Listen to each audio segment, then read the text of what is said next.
بسم الله الرحمن الرحيم.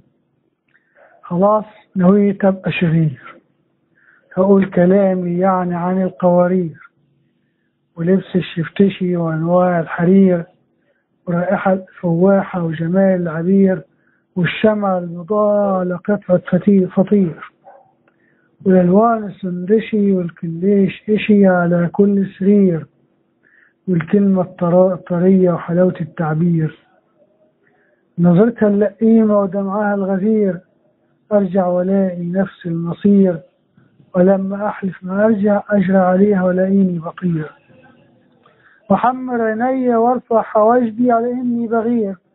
خلاص نويت أبقى شرير، وخبي عواطفي ودار انفعالي، وأبقى مكشوف لرادارها الكبير، ما أنا خلاص ببنت حواء أكبر خبير، وخلي نارها يبقى تلج وهدي انفعالها وهدي النذير، وخدها في حضني أسمعها قلبي وخليها تعرف بإن ليها كنت الجدير، وهدي خاطرها واشم في عبيرها وخليها تعرف الدنيا بخير، هدي انفعالي وتبقى عبالي تسوى كتير.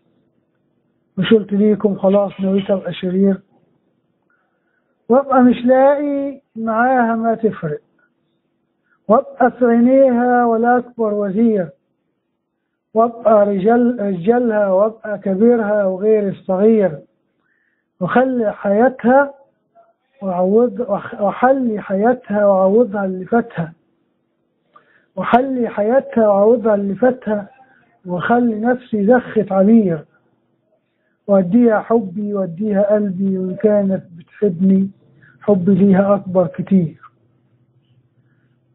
وغير من حالي وحلي خيالي واخد منها شهادة تقدير، وحلي خيالي واخد منها شهادة تقدير.